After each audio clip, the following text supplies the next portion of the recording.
Good evening, everyone, and welcome to tonight's latest conversation with. Tonight we've got a few people on the panel. So we have Niall Judge from Sport England, David Holt from the Ball Development Alliance, and Adam Cox from Skipton Tennis Centre. So a few different people on the call, and obviously we'll be able to give a few different points of view. You'll see that at the moment there's only my screen or my camera showing, and we'll rotate that throughout the presentations tonight. As Linda's already seen, there is a chat box there, so please use that throughout the presentation. And yeah, ask loads of different questions, get involved as possible. I've also got my colleague Laura on, who will hopefully be able to kind of field some of those questions and bring them back to us.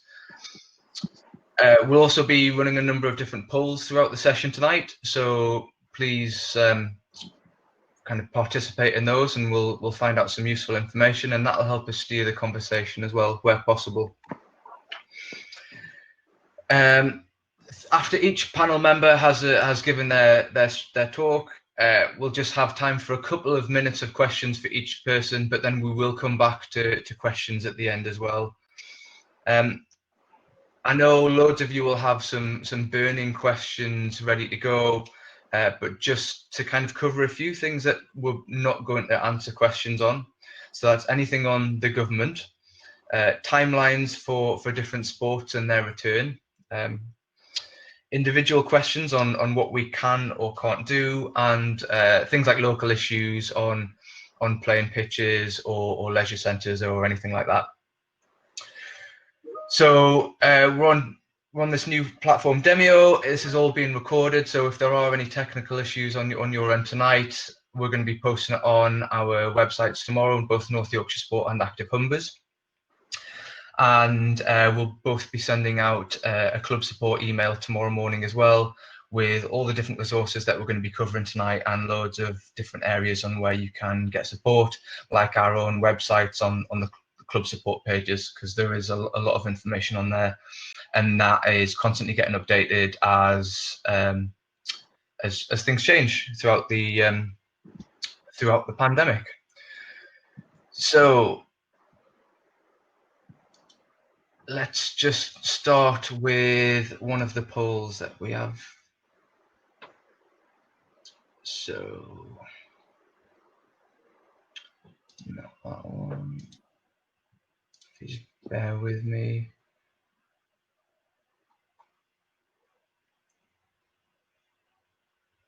Okay. So the first poll there that should hopefully have popped up on your screen. There we go. So where is your club in relation to reopening? So it's not on your radar yet. Planning, so consulting with members, with your workforce. If you have a date that you're working towards to get reopened, and you're already open.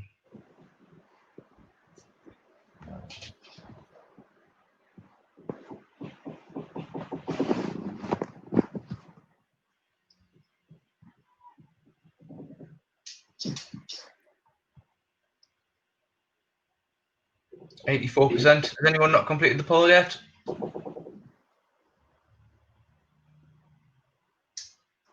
Okay. Well, anyway, even though not everyone's completed it yet, we can see there that there's quite a good number of people that are planning or consulting with different people to get things on the road, which is great. And it's also good to see that there are a few clubs on tonight that are already open, and they're looking just to kind of find some more information. As we'll probably hear from Adam later on, from Skipton Tennis Centre, they've already opened and they've been open for a while, and we'll hear from him how they've kind of adapted as things gone on, because you can get given the guidance, but in reality, you need to adapt and change as things happen, and the guidance changes as well. Okay, I'll just put one more poll on there before we move over to Niall.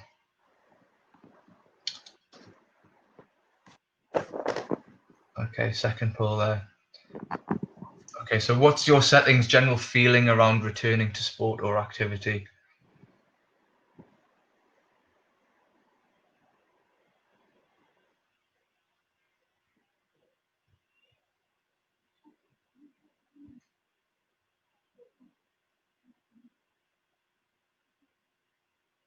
Yeah, definitely. Okay, so there's a little bit of anxiety there. A few people are very anxious. People are a bit excited as well, and also there's those few that have already opened. So hopefully we'll cover some points. We'll kind of show you, like I said, some different resources, and we'll hopefully reduce some of that anxiety and look to see where we can go. Okay, brilliant. So, Niall, if you want to share your camera and introduce yourself, I'll hide mine away. Thank you. Evening, everyone. Niall Judge, Development Manager from Sport England here. So, thank you for having me tonight. It's really exciting to come and talk, and obviously, hopefully, we can give some good advice and some resources to kind of support getting back to activity and back to play. I really appreciate Robin inviting me along. I hear these webinars have been going down really well, so thank you for having me, and also looking forward to hearing from David and Adam a bit later on their experiences from a governing body's perspective, and also obviously a club in your local area.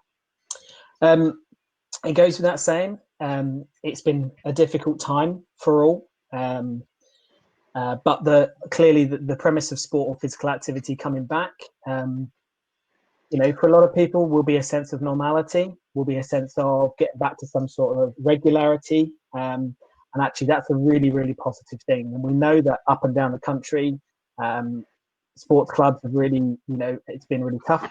And also, a lot of volunteers and a lot of staff are kind of really questioning on how they can get back to activity. So first of all, for me, it's a bit of a thank you for kind of really trying to look at what you can do to keep going through this. And hopefully it could be exciting as we have to get back. Thanks, Robin. Should you just jump forward?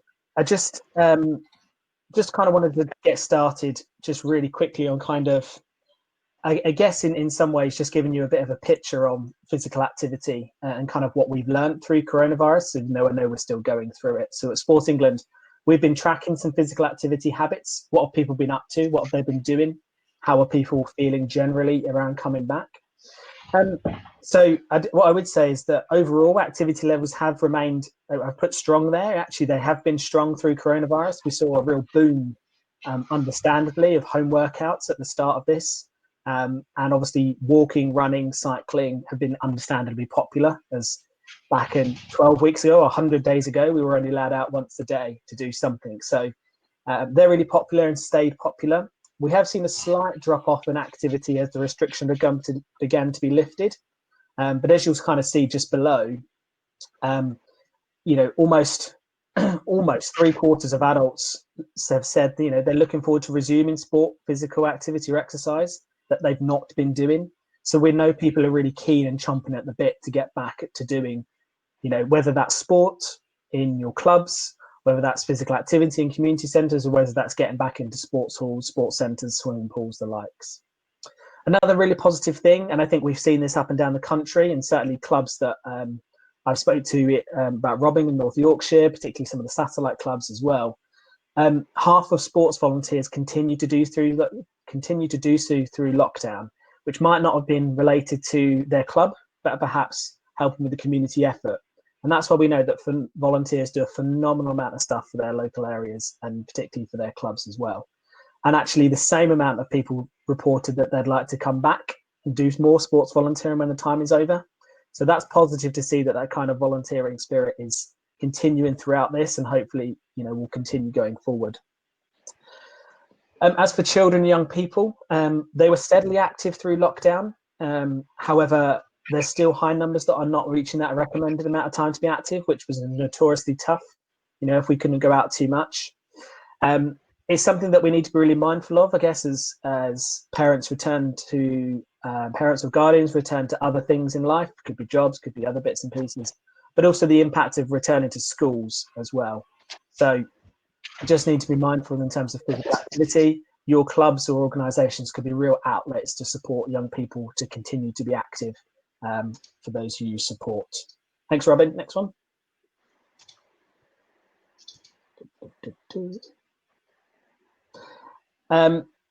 So this is some more positive stuff before we get into maybe some of the more concerns. Around half of adults aren't worried about returning to the activities you used to do. And that's really interesting because that kind of corresponds with the second poll that Robin just did with you guys in terms of, you know, might have a slight bit of anxiety, but 50% of you were kind of slightly anxious, but looking forward to returning. So we know that people really do have a kind of thoughts or feelings, do want to return. Sorry, I just had to close the door. However, we can't ignore the other 50% who do have some concerns. And by far, the largest concern that people have got is social distancing. And obviously at the moment, we know social distancing is 2 meters or 1 meter plus, as the government have kind of described. But that is the major thing people are concerned of. So when thinking about your return to activity, and I'll come on to some things that we can support you in social distancing later, that's the kind of primary thing that people are doing. And you'll see that contact with others and large crowds kind of go hand in hand with social distancing. So the more we can do to keep people at ease around social distancing, the much more success you'll have in the return to play or return to activity. But this is probably the one we're most concerned here at Sport England, is the stark inequalities that are continuing to emerge and are growing in physical activity habits, with certain demographics are more likely to be inactive. And we've seen that it's grown, the gap between inactive and active people has actually grown through this phase. So we've got a really important time now to make sure that, if possible, you are inclusive and accessible as possible to lots of different people in the community.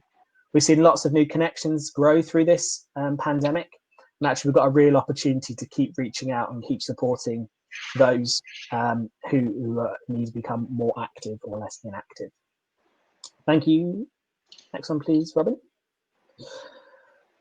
So that's kind of where we are at the moment. That's where things have been over the last 100 days, and we'll continue to kind of track that. But I guess moving on to clubs and moving on to what's going on here in terms of how to steps to reopen, I'm just going to go through a couple of things here to try to really help. The very first thing is, don't feel under pressure to do this as quickly as possible. I know I said earlier that people might be chomping at the bit, but the important thing is that you take your time to do what's right for your club and its participants. So that might mean taking a little bit more time than the club down the road, or doing some things a bit different. But some of the key things you can do is just keeping in touch with members, keeping them informed about what you're doing, but take your time, don't rush this through. And that's just one of the really key things. It's important that government guidelines are clearly understood. And what we will do here at Sport England is we'll try and sort of translate some of those government guidance, but so will your national governing body of sport. So they will translate it for a very sport-specific version. And we will obviously look at it from a more broader version, particularly on where there's access to facilities or provision around outdoor activities. Just to remember, you don't necessarily have to be affiliated to your governing body. You don't even have to normally speak to them. This is about, think about your sport or your activity. They are still the governing body, whether your club is affiliated to them or not. So even if you provide lots of different activities, lots of different sports, it's worth checking with those governing bodies. And I'll show you later how you can access that advice. So if, for example, you're a multi-sport venue or you do stuff in a community hall, and you offer lots of different sports, check with each of the governing bodies as to what you can do. The last thing just on this is there are lots of resources available. And Robin obviously said that there's something coming out tomorrow with more information. Don't feel that you as an individual, you as one person in your club, need to read all of this, digest of it. Make sure you delegate it out to other committee members, volunteers, coaches, help lighten the load and help the understanding. Really important not to try and do this by yourself. Thanks, Robin. So in terms of the broad principles of kind of how we can promote, and obviously you'll get a very live example of this later from one of the clubs, is we kind of said there are kind of 5 steps that we are encouraging groups to go through and go through in this order. So very, very first thing is absolutely understand your people. And obviously from the first poll, 70% of you were either not even thinking about starting yet or kind of doing the consultation. So a lot of you will probably be in this phase. understand your people, speak to your volunteers, speak to your members, speak to your participants, find out what their concerns are, how you can make them feel happy when they come back. Once you've got a general idea of how people are feeling, you can then maybe start to look at your offer. So down the left-hand side, creating your offer. And we know that that might need to look different. Training times might need to adapt. You might need to stagger it a bit more. But actually, those who want to come back first, think about kind of how they're going to come back and how they can do that and how you can stagger it. But also, do not forget about those people who perhaps don't want to come back yet. They may have been engaging with you virtually over the last sort of couple of weeks. Still keep a virtual offer. If you do have a virtual offer as a club, keep it going. Don't stop it now, because there'll still be people that want to access that. As you're looking at that offer, you'll undoubtedly look at the kind of how you'd protect them. And that's when you look at things like safeguarding, look at things like protocols. How will you get people around your facility? What do you need to make sure that to make them feel comfortable? What are some of your hygiene things you'll need to think about as you're going through?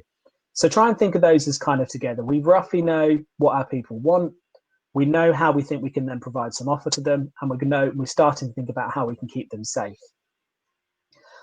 Then I guess you can start to look at your facility. So if you are lucky enough to have a facility, you own a facility, you're an asset holder, or you lease one, you can start to think about how you can use the facility. Now, at the moment, you can use facilities as a through fare, you can use the toilets, and you can use a window if you've got a kind of cafe in there.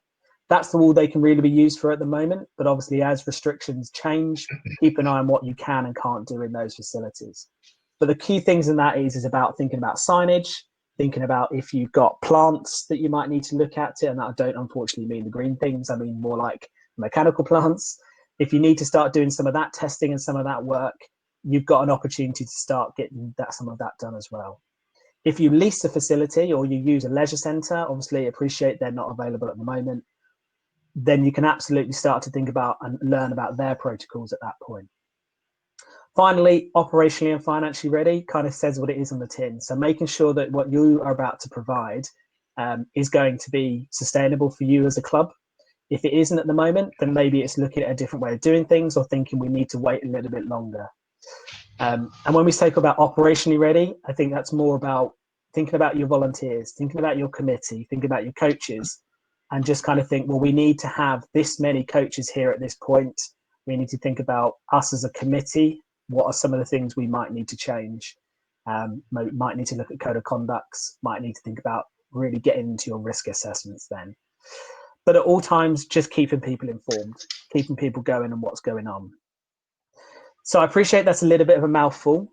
And you might have thought, oh God, he's gone through that quick. Within 4 minutes, I've talked about how to reopen your club. But what you've got, these will be sent around, is a link there to the Club Matters Reopening Toolkit, where we take you through this in a step-by-step guide and a step-by-step toolkit for you. You can download it as a Word version, and you can then work through it as a group of people, as a committee, to think about the things that you can kind of start to do. It's not designed that as soon as you finish one stage, you move on to the next. For those that use indoor facilities who might not be able, obviously can't use them at the moment, you might just pause. Once you know what your people want, your offer, how you can protect them, you might then pause, because actually that's your preparation for when the next phase of restrictions are lifted. Last one, please, Robin. But try to help you navigate this, we've got some other bits and pieces as well. And this is where I said about just with resources, just to ensure you've got other people to support you with this bit. So we've kind of said the reopening toolkit from Club Matters is that kind of central point, but we've created another couple of documents to help, I guess, get through some of those meaty bits. So understanding your people talks about how you could engage with different people across your organization, what you might do. Creating a risk assessment. We've had umpteen amount of questions about risk assessments, and they're really, really important about risk assessments. So we've started to bring something together about how you can create them and how you can codify your risk assessment. Creating a risk register template. This is actually a bit more of your organizational health. So thinking about your kind of sustainability as an organization. And then there's the last one there, which is social distancing tips. So we've kind of looked at what social distancing is. Even in this new era of 1+, we've kind of thought about how can you help people to feel that they've they can be socially distanced throughout what you're doing and kind of what you're doing and how you're going to do it. So they're just a suite of resources from Club Matters to help. Just some other little hints and tips in terms of the bottom right from Sport England on our Return to Play hub on that website. And again, there's a link that's already on this. We've done a document on legal risks and duty of care. So some of you may have some questions around the legal implications and insurance implications for coming back to activity. It's a fantastic document that just goes through and talks about the core things you need to do. And those three things are: follow the government guidance, look at the guidance and follow it for the protocols for your sport or governing body, and ensure you've done a robust risk assessment. The three things you must think about when it comes to anything like that. You can find the guidance from governing bodies on there as well. We've got a link through to all the governing body pages, so you can see those if you've not able to access it yet. And lastly, we've got some hygiene guidance about how you can clean, what you can do, protocols you need to take. But equally, we've got resources on there as well, which are signage, so arrows, stuff about keeping certain distances apart. So again, you can just download them, print them, and then you can use them as they're ready. So I'm going to pause there now, Robin.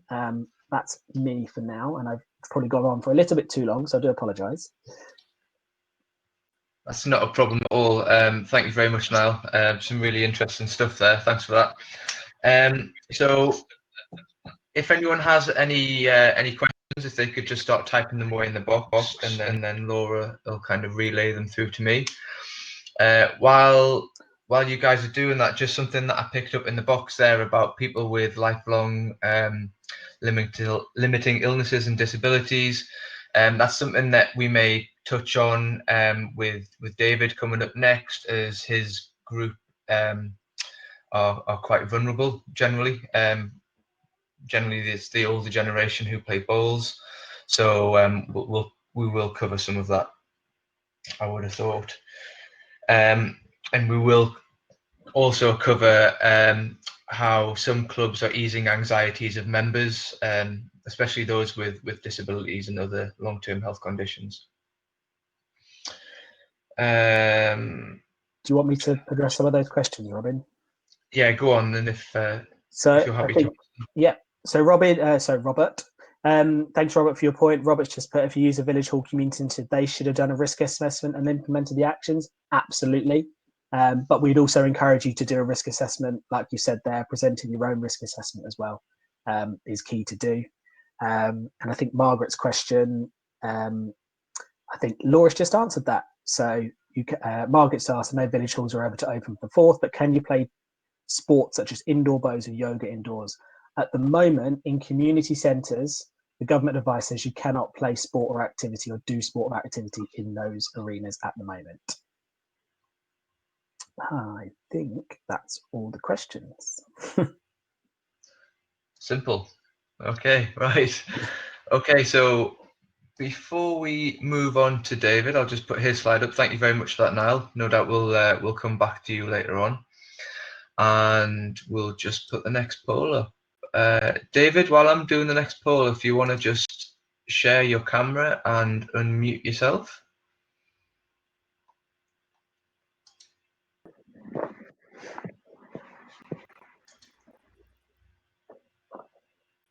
Okay, there we go. That's the next poll. So what's your biggest worry about reopening? Is it more kind of finance or income driven? Are you worried about access to facilities or equipment? Are you worried about your members or your workforce not returning? Safety, the social distancing, the cleaning stuff? Or is it change your activity to suit government guidance and create that new offer?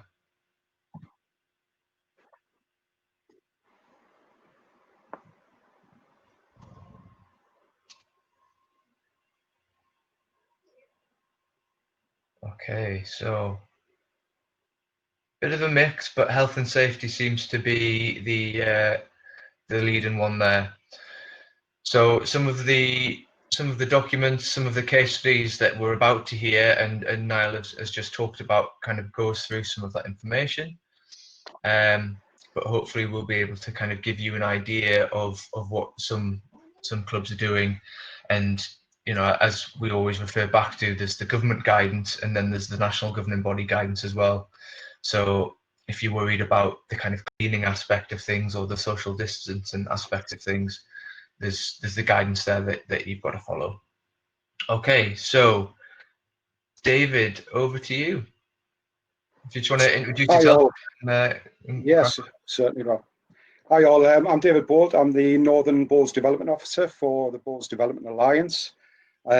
Some great information we've just heard. I just want to mirror what Niall said. I appreciate you allowing me to come on tonight, and I just thought it would be quite useful for a lot of people just to see what's actually happening within our sport, which was one of the first sports obviously allowed back after the lockdown. So what I plan to do is just give you a few examples of how clubs have sort of put those guidelines in place and pretty much followed the same information as what Niall's just gone through with you previously. So as we were one of the first sports back, obviously, Robin mentioned it earlier on, the demographic of our sport is naturally quite high, the percentage age-wise. So the poll that we ran just before this last one with regards to the anxiety, if it was purely just a bowls poll, you would have probably found that the top two would have been extremely high, and not so much so down the bottom. There have been a lot of people looking forward to getting back to the sport. However, because of the age and because of the demographic and a lot of people being vulnerable and at high risk, there was serious anxiety about what was going to happen. And in the main, this has resulted in the sport itself. For all there was a lot of talk about people looking forward to getting back out to bowls, we've seen in a lot of cases some clubs that haven't opened to clubs that have, but have only had around about 50% of their membership returned. And this is not just returning due to high risk or anything along those lines, being vulnerable.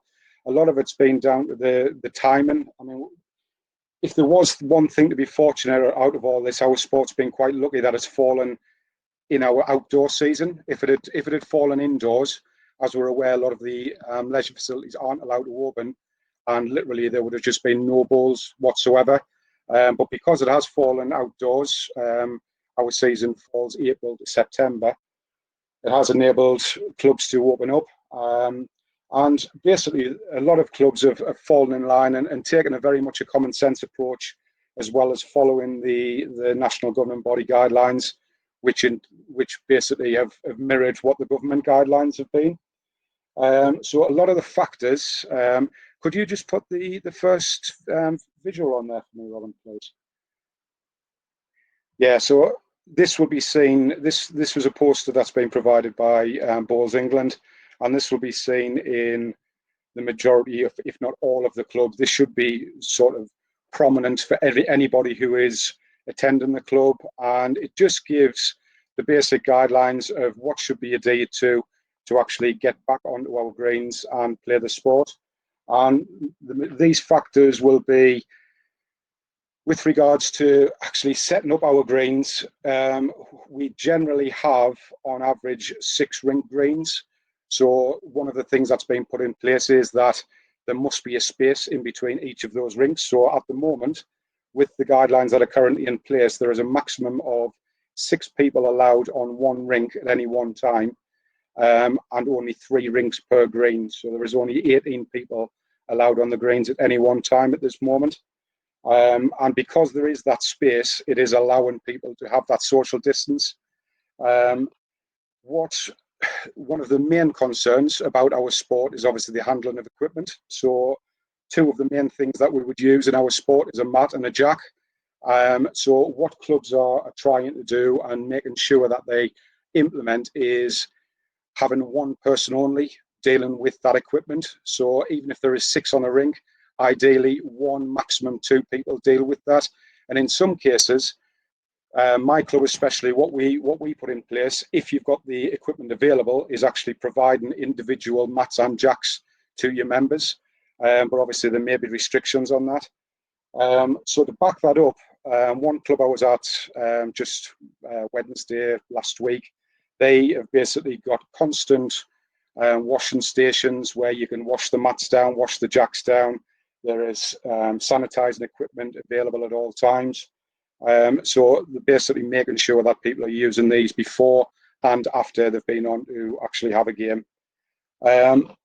Yeah, as far as the clubhouse access is concerned, there is limited. So the majority of clubs, you will find that all you can do is actually go and walk straight to the toilet, into the toilet and back out again, one person at a time.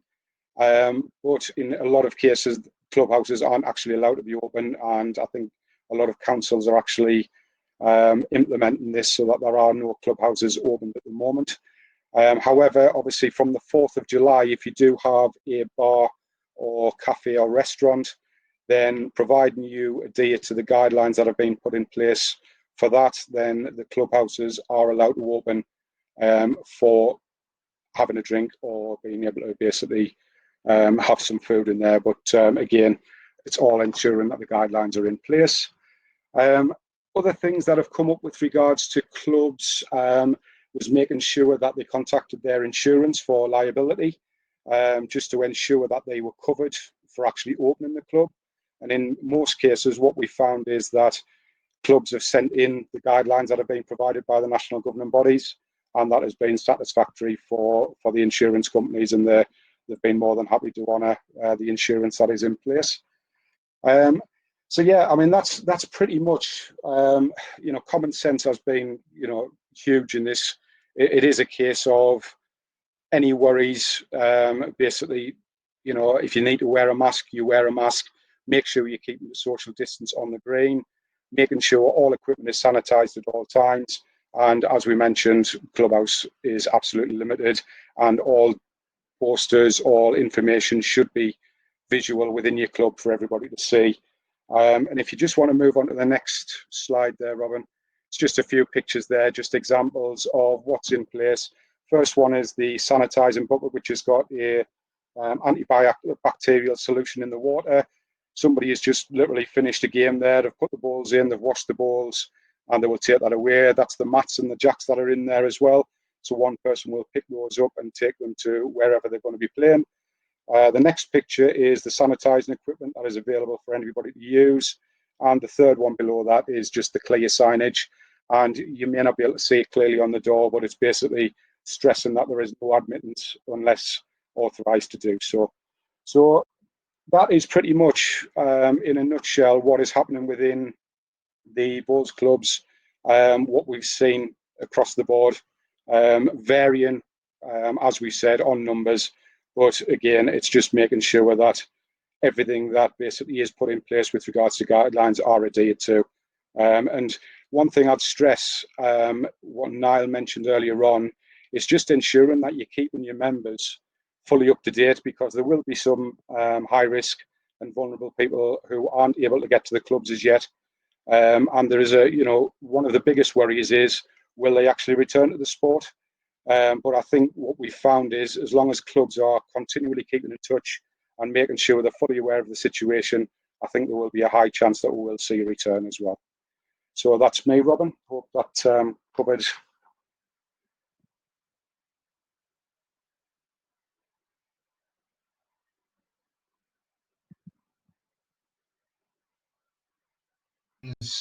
For David in particular, whether they be ball specific or whether they be talking about maybe more at risk demographics, that would be great. I know we have had some other questions coming in, but then probably ones that we'll come on to later on. There have been some around numbers. So at the minute, obviously, we are talking about outdoor activity only, and we are talking of groups of 6. So if we are looking at groups of 6, including a coach, that is 1 coach and 5 individuals. Do you want me to answer some of these questions? Please, yeah. So what about short mat bowls? The last update I heard on short mat bowls is that they have made a decision not to come back as yet. So again, all I would stress on that one is just keeping an eye on on the guidelines set out by the short mat governing body. But as of yesterday, I do believe that they've made the decision not to return to competitive or leisure play as it stands at the moment. Brian's just asking, can we invite prospective members to come and play bowls yet? By all means. I do know a couple of clubs that I've been to have actually generated new members over this period of time. And I think in a lot of respects, this is a really, really great time for recruitment, because we've seen, as we discussed earlier, a high influx of people who are looking to get outdoors and do activities. And I think this has been the case. This has just been people who have walked through the park and seen that people are on the green, have approached and asked, is it possible to have a game, or is it possible to join the club? And in one club in particular, I think has recruited 7 members just within the last fortnight. So it is, you know, as long as those guidelines are adhered to, and you know, you make sure that they're fully informed of what the situation is, and there is no reason why anybody from the public can come along and try the sport. You made a really good point there that I'm just going to reiterate on. You know, that opportunity to bring in new members, something that Niall touched on earlier about creating a different offer. So if you're a contact, for example, obviously we're not going to go around and play rugby or football at the moment.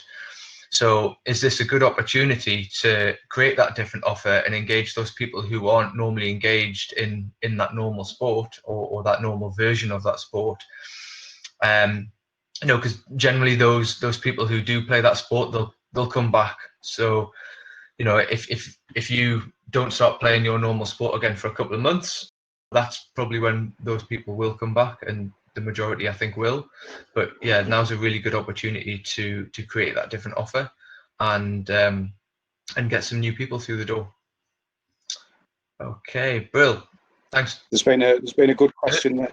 Good question, Robin, about the equipment. I don't know if you want me to just quickly answer that one. Just with regards to the equipment, a lot of people in our sport tend to have their own bowls. So we are stressing for them to just bring their own equipment and ideally sanitize themselves. But one thing that clubs are making sure that is available is sanitizing equipment for people to use if need be. So yeah, so it's, you know, I can see that one NGB is saying that you can't use the equipment again for 72 hours. Personally, I certainly haven't seen that in hours, but it is just ensuring that they are cleaned before and after every use. Yeah, and if that is your NGB guidance, then that's the guidance that you're going to have to adhere to when you're playing that sport or physical activity, whatever it is. Brilliant. Okay, so thanks a lot. If you want to just hide your camera, David, we're just playing musical chairs here. And Adam, if you want to unmute yourself and turn your camera on, and as you're doing, just bring up the next poll.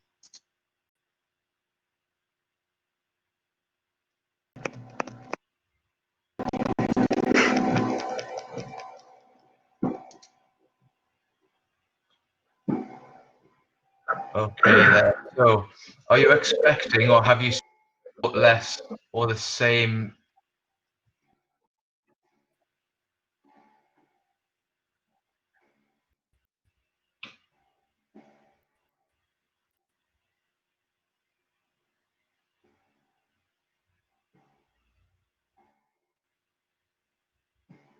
Okay. So a few more. Pretty much the same, more or less. Yeah, that's interesting. Maybe as Adam's about to talk, you could just put in the chat box why you think that is. What is it around members returning or not returning? And you know, if anyone wants to put any bits of advice in there, if you've already reopened or kind of if you've thought of anything, what you may do to help that situation. I know that's something that definitely Adam's going to talk about now. So Adam, if you want to just introduce yourself and kind of talk about what you've been doing at Skipton.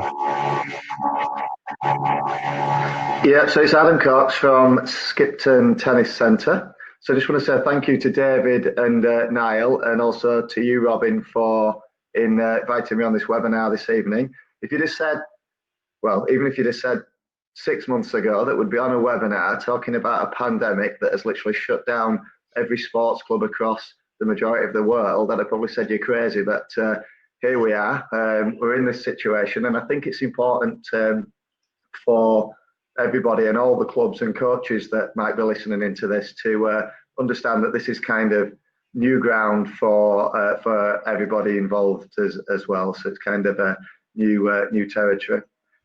We've been, as tennis was one of the first sports probably allowed back, we've actually been open since the 11th of May. So we were out of the blocks quite quickly. So I listened to some of them polls about the anxiety, people ready for reopening, people extremely anxious about reopening. We've had all sorts of like feelings and feedback from that as well, that hopefully I can cover a little bit this evening, and hope it will help a little bit. So for us, yeah, 11th of May was our opening. Now, what I would say for any club that, well, right from the start of this, before the lockdown, during the lockdown, and in this phase of the current lockdown or ease of restrictions, communication and planning has been the single most important thing for us as a club. So we've kind of had a plan A, B, and C for every eventuality, kind of ahead of it happening. So although tennis was allowed to start back week commencing 11th of May, we probably had our plans from back end of April, beginning of May, of what it could actually look like. But obviously we were governed by the government guidelines and the LTA, and if there's any other tennis clubs watching on here, I'm sure that you'd all agree the LTA have been absolutely fantastic at getting communication and information and support out there. So yeah, having a plan, that was so important for us, but also the communication of that plan. I think, Niall, you talked a lot about the communication there. That has been without doubt simply the most important thing for us through this whole process, to make sure that our members, our pay and play users, our casual users who come to the coaching program, our coaches, and even things that we do with schools as a club. We're connected to a lot of schools and have continued to be connected to schools, with some of the coaching team from our club delivering hub work for key workers. So communication to what we can and can't do, and what we would expect from our coaches and our members and all our users, has been really important. So it's probably a lot of common sense. A lot of it's been a common sense approach that we've used, but social media, that's been massive for us. Email, text, just text messaging has been really, really important. And Zoom, we've used Zoom a lot and had a weekly topic to engage. Anybody that uses the club has been able to log on to a weekly Zoom. We found that really useful to keep people engaged. Now, social media and email, we were pretty well set up with anyway, but the text service has been pretty new to us, and that's been a massive help. So things like every Sunday evening, every single member or anybody who was part of our coaching program received a weekly text. It was just an update of, even before we could even do anything, but they received a weekly text just to keep everybody in the loop. They also received either a weekly or fortnightly email and regular social media posts. So I think everybody knew kind of what was going on, when it was going on, and how it was going on. One of the approaches we took to reopening was a phased approach. So the early guidelines in tennis was you could play singles with one other person from a different household, or you could play doubles, but you had to be with other members of the same household. And obviously that gradually changed. So one of the things that we did was just allow court access initially. So the court access had to be done by an online booking system, so you knew when people were arriving, when they were leaving. There was a changeover time to obviously minimise any sort of like congestion, but it was court access only. No coaching, no match play, and that allowed people to sort of like come back in a very controlled environment. But the feedback that we had from that was it allowed our members and users, because we get a lot of fair play users as well, to just build confidence with it. So we were kind of coming at their own accord, just using the courts and building confidence with that. And then we went from that to court access, and then introduced private client coaching. So then that was it. We were able to get the coaches back working. We saw a massive increase in the amount of people wanting private tennis lessons. And then we slowly opened that to group coaching. That was the 5+1 that I think you mentioned, David, or Niall earlier. So 5+1 for the small group coaching. And we staggered the groups and we're still doing them, and having like parent and child groups as well. And as of this week, actually, last week actually, week commencing the 22nd, we then reintroduced some match play.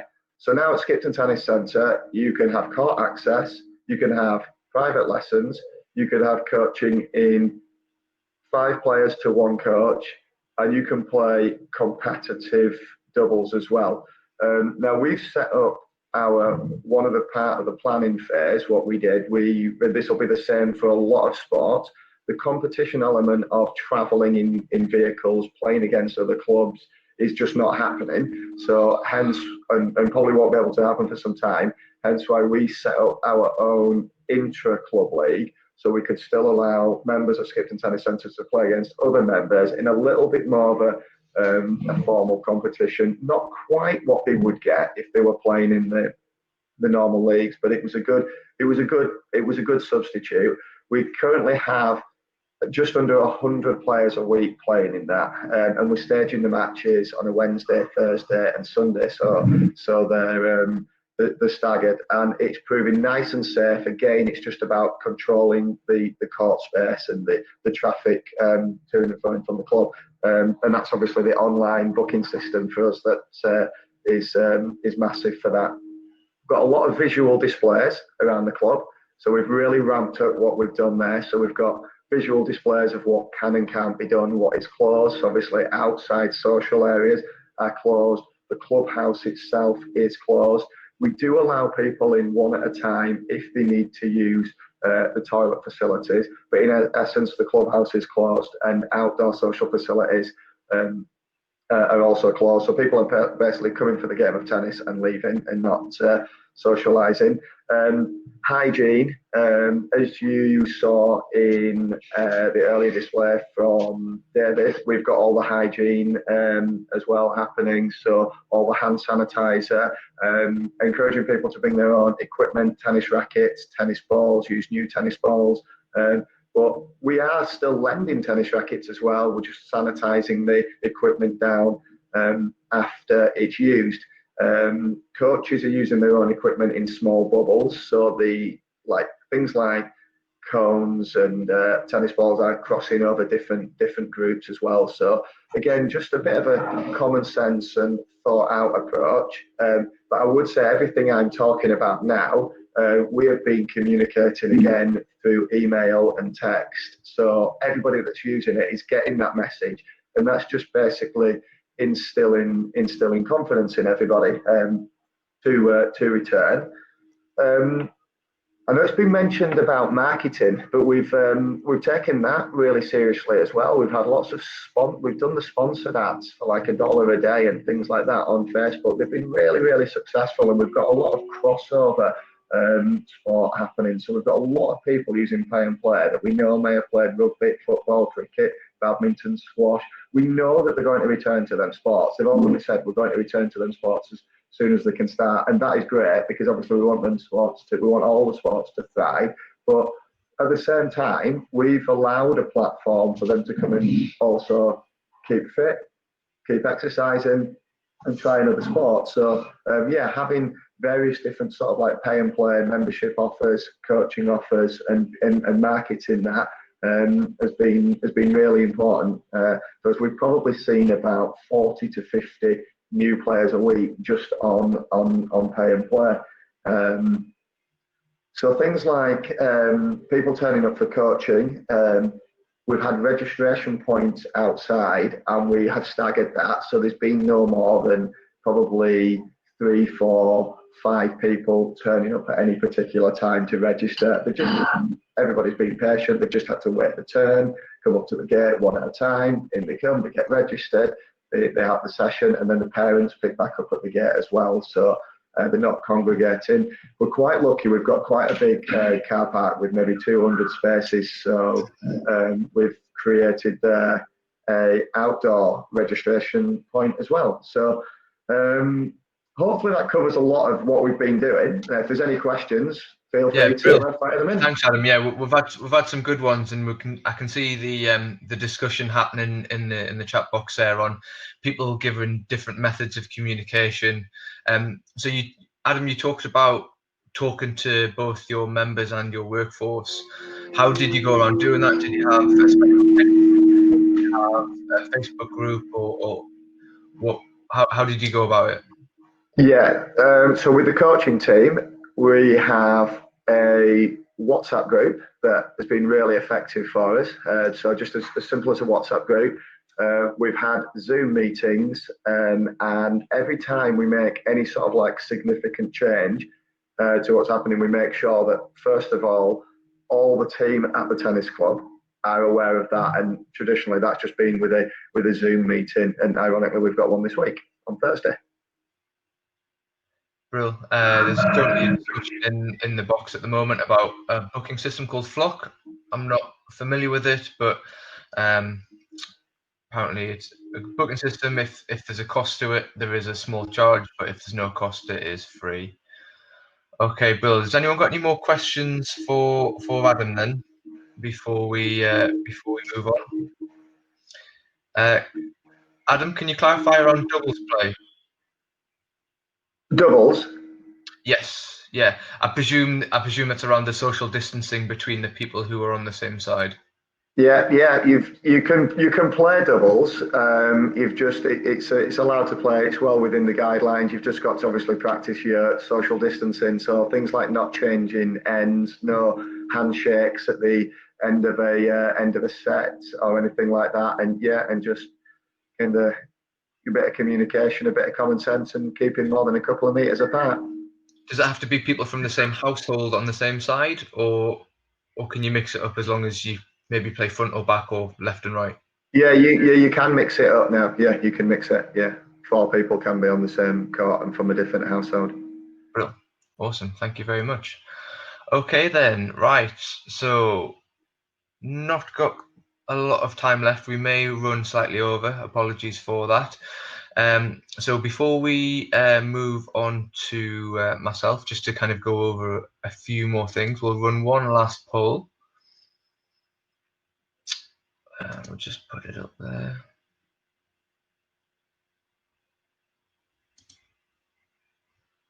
So this one's quite similar to the last one, but this one's all around workforce.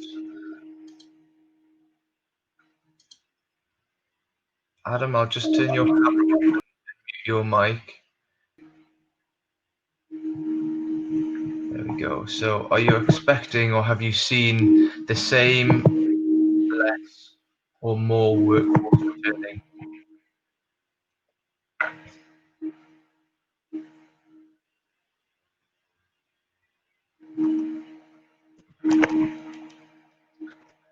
Adam, just before you turn your mic off, can you just answer the question, do you use the LTA Spark system? I can't hear you there, Robin. Sorry, can you say again? Do you use the LTA Spark system? No, we don't. We've got our own online booking system. But okay. I do know it's really effective, and a lot of clubs that I've spoke to are using that now and have spoke very highly of it. Brilliant. Thank you.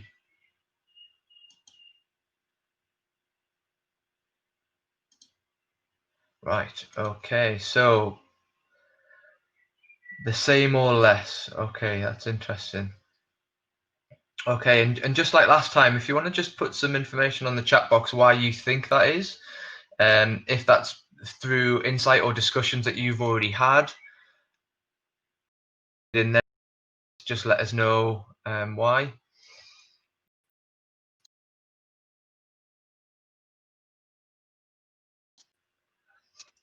So as I kind of introduced myself earlier on, my name's Robin Lavin. I'm the Workforce Development Manager. I work across both North Yorkshire Sport and Active Humber. So I'm going to focus my discussion really on the workforce. Quite often the workforce can be overlooked and it just be taken for granted that they're going to be there no matter what. But obviously, as we've just looked at through that poll, we're looking at either the same or less. So quite a lot of clubs are expecting less workforce to be able to deliver sessions. And when we're looking at reducing the numbers of people in our sessions or working in smaller bubbles, if anything, I think we're going to need a greater capacity or a greater amount of workforce to be able to include people within our clubs and our sessions. So some of the things that Adam, David, and Niall has spoke about already is just about taking your time. Really, there's no massive push to to open on the 4th if that's kind of your open date or whenever government tells you you're allowed to. I think it's about that you've got it right. Your own club. Don't look at other clubs and look at when they're opening. Just go through your own policies, your procedures, and make sure that you're right and you're going to open in a safe environment when it's right to do so. And when it is right and you've got everything in place, then people will see that. So something that Adam mentioned then is keeping the levels of communication up, and that's both with your members and your workforce. So your members might be more along the sides of telling them about all the things that you're putting in place, the staggered drop-offs, the hand sanitizing, the bubbles, the social distancing, the changes of the rules of the game so we can all play in a safe environment. But also we need to discuss things with our coaches as well. So I've brought up a few different documents here that UK Coaching have developed around returning to coaching. It's just a couple of them. I'll give you links, and obviously, like I previously said, later on or tomorrow we'll be sending out a newsletter with some more information on there. But yeah, these are just the few key things. So we're talking to our workforce. We need to treat them a little bit like members. Okay, remember they're volunteers at the end of the day and they can leave at any time. So yeah, when I'm talking about workforce, I'm talking about everyone who helps make that activity happen. So anyone from the coach to the kind of background staff, all the different volunteers, the chairperson, the treasurer, everyone that's involved that's going to be around that club to make things happen. So speak to them about their return to work. Are they apprehensive? What are they apprehensive about? They could potentially have been through a rough time. They could have a lot of things on their plate with businesses. They may be working a lot longer hours to try and make sure that their businesses don't go under. So we need to take things like this into account and be aware of their personal situation and maybe ease them back into the activity. Like I say, their work might be different. They may have childcare problems. I've seen so many, I've been on so many Zoom calls where people have children climbing all over them and they're trying to work and juggle everything at the same time. So we need to be mindful of that and obviously try and help wherever we can for that. Seen a lot of information out there about mental health. A lot of young people, for example, are experiencing loneliness, isolation, suicidal thoughts, self-harm. All this information has come from Childline, and they've seen a real big upsurge of calls and kind of lots of information on this area. So these are things to be wary of.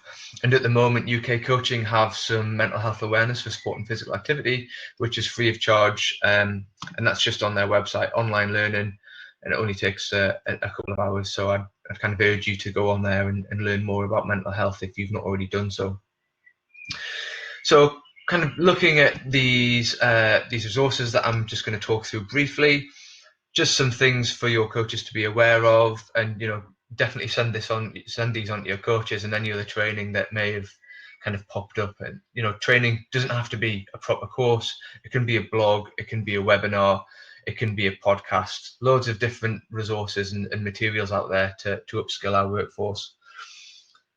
So yeah, these are some of the things that you just may not have thought of. So looking at different hygiene, who's going to provide the hand sanitizer? Is it going to be the club? Is it going to be the coach? Is it going to be the individuals?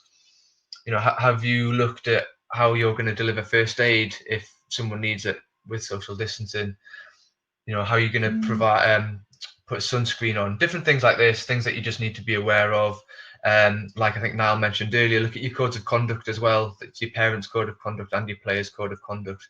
Lots of things are going to be changing, and you need to make sure these are updated. And especially as David I think mentioned as well earlier, around talking to your insurance to make sure that they're happy with the things that you've put in place, and obviously your risk assessments as well.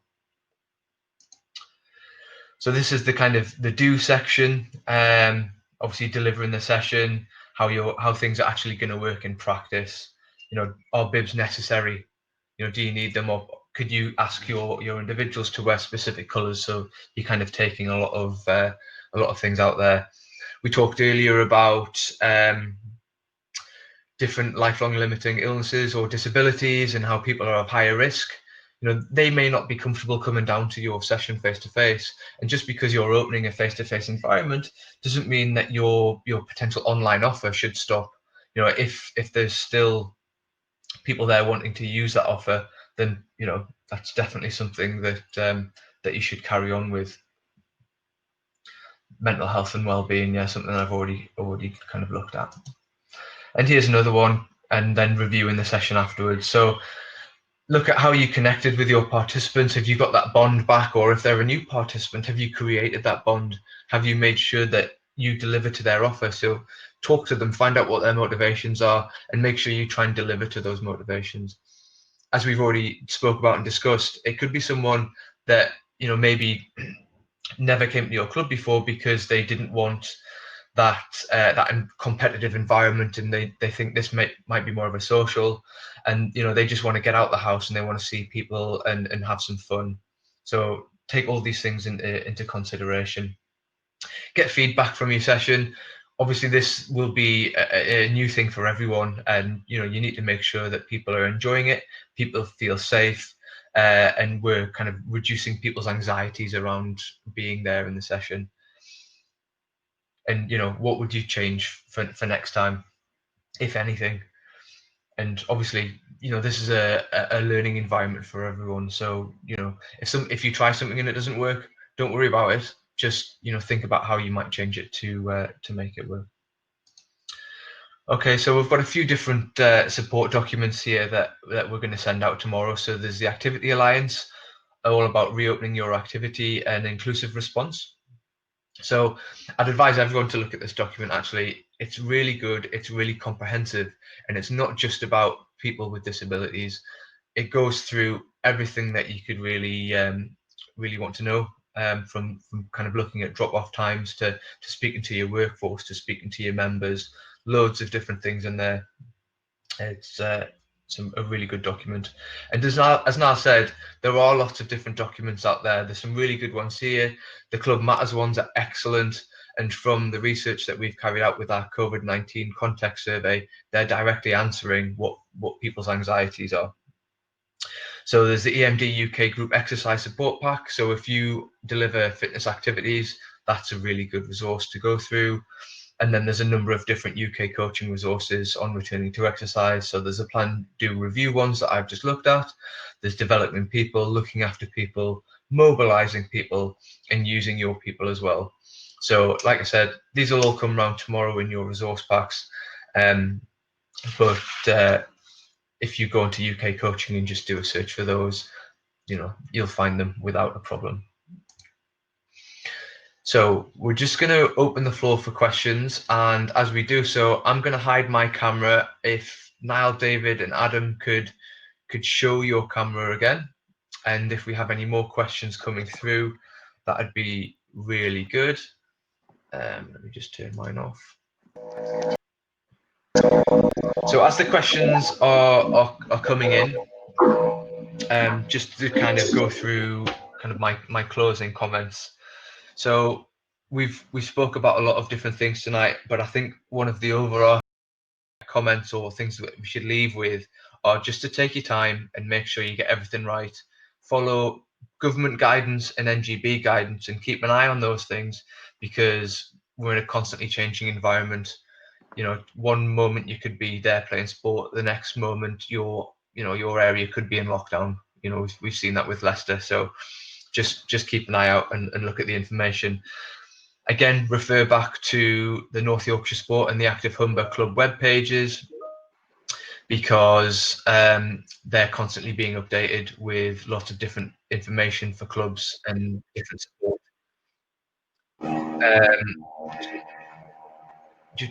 I'm about to post a link to a survey, so if you could fill that in and just let us know your experiences and learning of tonight, that'd be brilliant.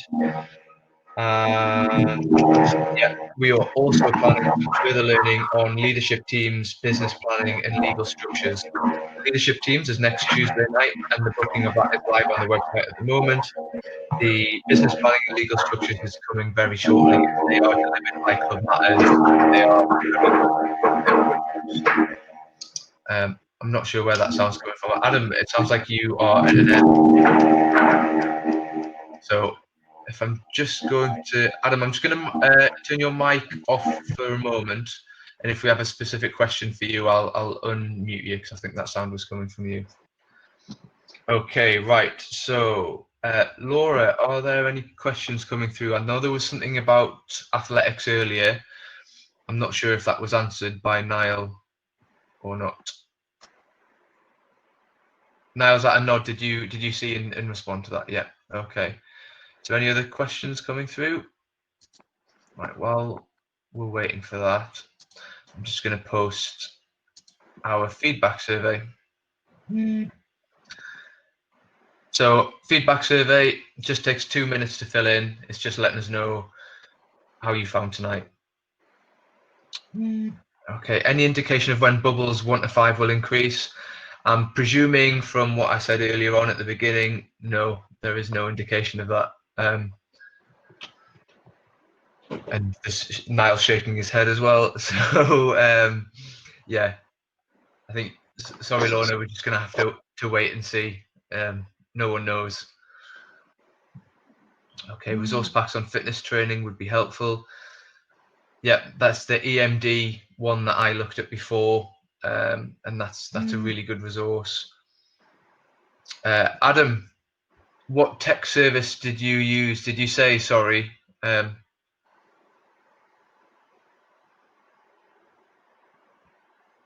we go, guys. Yeah, the tech service, it wasn't a particular service. It was just mobile phones. We had a club mobile phone that we used, basically. So, yeah. So you said you've got a group chat with your workforce, but how do you communicate with your members via text? Is it a 1-by-1 text, or do you? No, it's a generic text that is pre-typed and then just sent to all members. We have like a club mobile where we store everybody's number, basically, and we just text it out via that. Brilliant. Thanks, Adam. Okay, you're welcome, Lorna. Not a problem at all. Can we do a health workshop? Can you be a little bit more specific about what kind of health workshop you're interested in? And if there's enough people wanting to do it, we can definitely look to organise something. Would a keep fit type group be limited to 6 people? Yes, I would have thought so. Under current guidelines, and again, that is including the coach. So it would be the coach or the instructor plus 5 more. Do we know when leisure centres will reopen? No, we don't. Again, we're just going to have to wait for guidelines. Obviously, we were expecting for leisure centres, swimming pools, and other places to reopen indoor activity, but that hasn't happened at the moment. So I'm afraid it's just a watch this space. It's probably worth, and I wouldn't normally say this, Oliver Dowden from DCMS, or sorry, the Culture Secretary, have a look at his Twitter. That's what I would say. Because he did say that they are looking at this July, but no countries.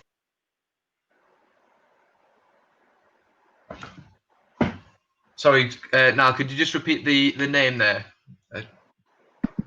Secretary. Yeah, the club secretary. So look at his Twitter. He'll no doubt be tweeting whenever the decision has been made. If we have an indoor space big enough, can we teach 5-1? No, at the moment we can't do anything indoors, I'm afraid, unless people are within their own environment.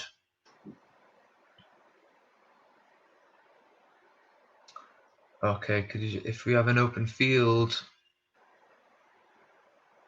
If you have an open field, yeah, you can have two different groups. We spoke. I saw the chat earlier around netball, how a netball court can be split into two different groups. So 6 people on one side and 6 people on the other, but obviously not encroaching on the middle. So there is a gap.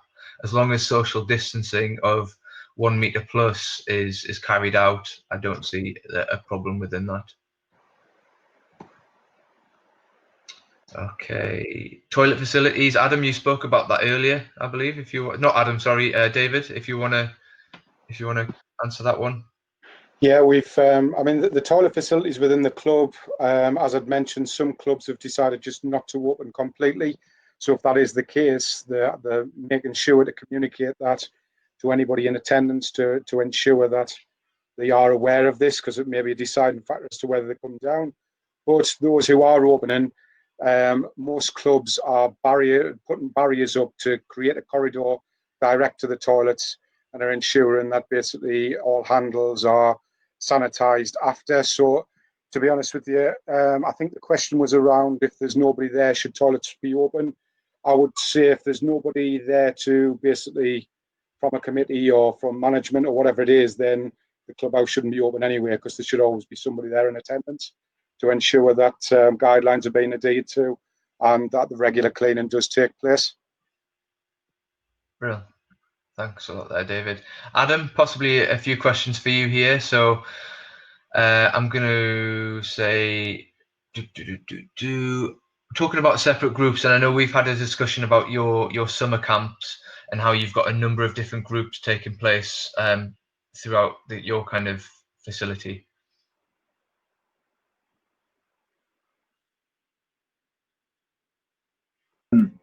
Multiple bubbles taking place this summer.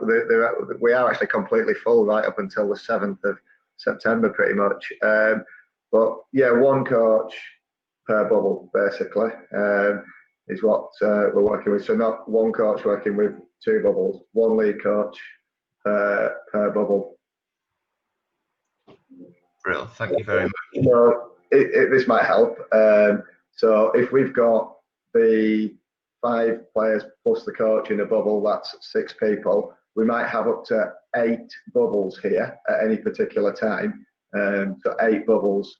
You could say each with 5 in it and one coach. You need 8 coaches to deliver that. So it needs quite a lot of manpower. We've got 10 on site here that we work with. Brilliant. Okay, thanks, Adam, for that. Just to clarify in the chat box there, when I talked about own environment, I mean people in their own homes and potentially doing activities through things like Zoom. Okay, so you couldn't go to yeah, brilliant. Okay, awesome. Questions seem to have dried up, so can I urge you, if you've not already done so, to click the feedback survey? That would be excellent and helpful in us kind of moving forward to address your training needs. And again, can I just thank everyone for attending, and also can I just thank all the panel, Niall, Adam and David, for giving up your time on an evening. I know pubs haven't opened yet, so you've probably got nowhere better to be, but it's much appreciated. So thank you very much.